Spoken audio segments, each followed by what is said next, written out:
but I knew I wanted more. And my mom had an incredible work ethic. She gave me that. So she babysat kids. We always had a house full of kids. So she babysat kids so we'd have, enough food to eat and whatnot. And with her babysitting money, she was a bit of an entrepreneur. So she invested in the stock market successfully in IPOs, and she also invested in real estate.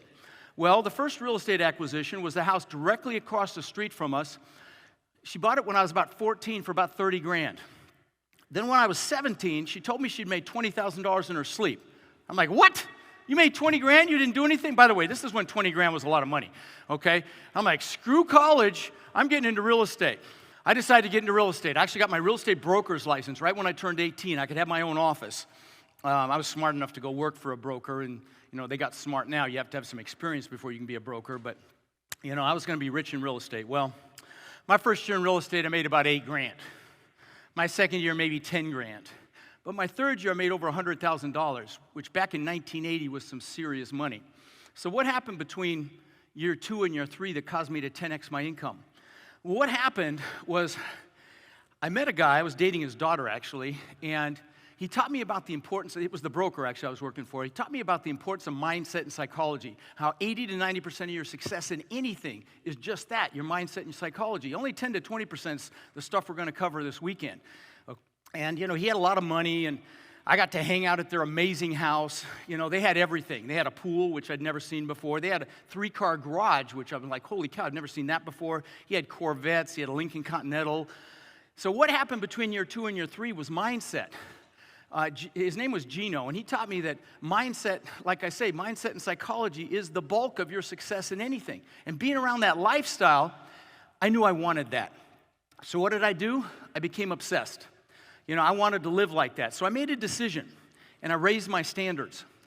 And the Latin root for the word decision means to cut off. It doesn't mean dip your toe in the water. It doesn't mean 1 foot in, 1 foot out. When you make that decision, it is freaking done. And then you're like a train on a track. But, and a great analogy for a real decision is if you're going to attack the island, you burn your ships because you're taking their damn ships home, okay? That's a freaking decision. You're in, okay? And when you make a decision, that's how you have to treat it. Now, you know how we all make what we must make? We have these mental limits we place on ourselves for what we're really allowed to make. Now, the best way to elevate yourself, those mental limits I'm talking about, is to experience something better, a better lifestyle. Once you've experienced something better, you don't want to go back, right? So within a year of hanging around them, I bought a condo to live in, I bought a Corvette. I was living large because I had tasted it. Now, let me go forward 20 years. I'll give you another example.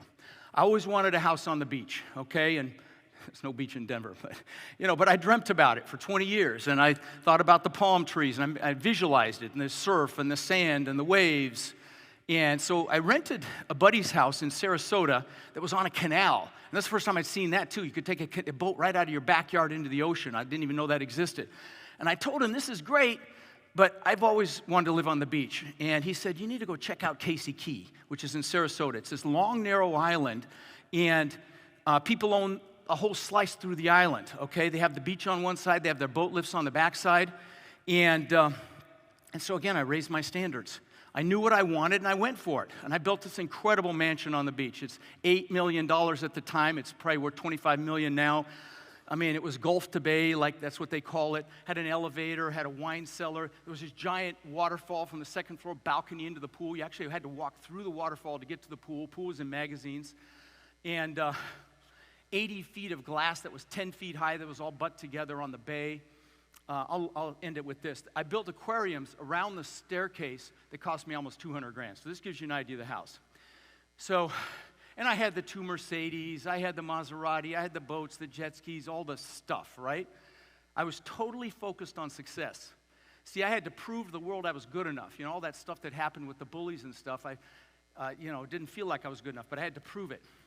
So it's 2001, and I had about a $30 million real estate empire at that time. I'm married to my beautiful wife, Me Lynn. I had 2 beautiful kids, Alex and Miles. So it's a Saturday morning in January, and I asked my kids, Miles and Alex is the daughter, to come into the living room, and I put them in the middle of the couch, and my wife was on one end of the couch, and I was at the other end of the couch, and I looked at Alex, I said, baby, Mom and Dad love you very much, and this has nothing to do with you, but we're getting a divorce. And she screamed, no, Daddy, no, Daddy, no. And she kept screaming, no. And Miles got confused, and he was running around. He went and hugged his mom. He wouldn't let his mom go. And she kept screaming, no, Daddy, no. And eventually, because she knew what it meant, and eventually we got him quieted down. And I went downstairs to a bedroom in the ground floor and closed the door, and I sat on the bed, and I started crying. And I will tell you, I hadn't cried in over a decade, and I couldn't stop crying. A few weeks later, my ex-wife's attorney had me thrown out of my house that I built. All I had was 2 suitcases filled with clothes. I had to leave all the stuff behind. And I actually moved into a small bedroom. I rented a house near my brother because our kids were the same age, and I wanted them to have somebody to play with. And I had a bedroom smaller than a closet in my old house. True story. A few months later, it's Thanksgiving, and I finally got visitation. I had to fight for it. Finally got visitation. I'm picking up my kids, and I'm looking through this massive custom gate that I had made up at the house, and we had lots of windows in the front, and I see my ex-wife's new boyfriend walking around without a shirt on, covered in tattoos, in the house that I built with my family inside. And he owned the place.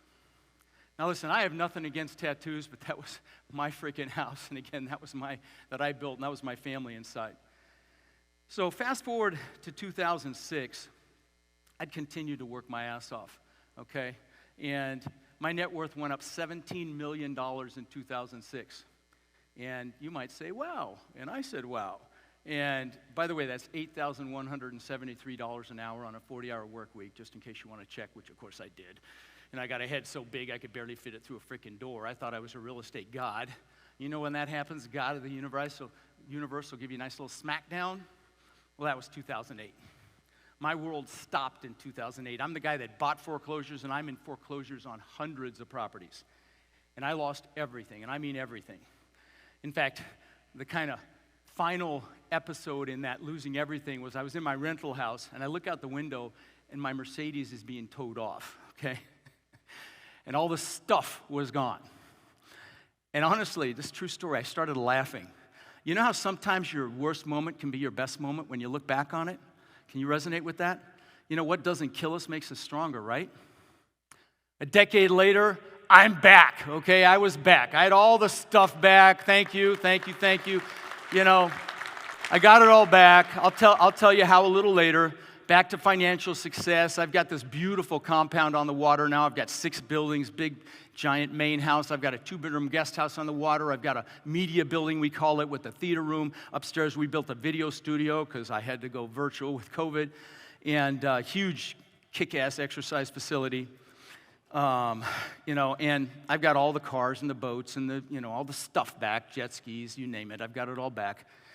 And because God's got a sense of humor, I can see my old house across the bay. I lost it in all the craziness, literally right out my backyard. True story. Yeah, right? But this time, guys, in my life, my focus is happiness. My focus is balance. None of this stuff matters, okay? I'm focused on, my great relationship with Tiffy, with my children, my coaching students. I'm focused on my foundation. Honestly, I've never been this happy and grateful in my entire life. My life is truly magical. So here's the thing. I'm an expert at making money in real estate. True story, I am. I'm an expert at teaching others how to make money in real estate. But a lot of people can do that. My difference is I won't let you lose sight of what's most important. Your happiness, your fulfillment, your relationships, your family, your children, hello, your health, frankly, your soul.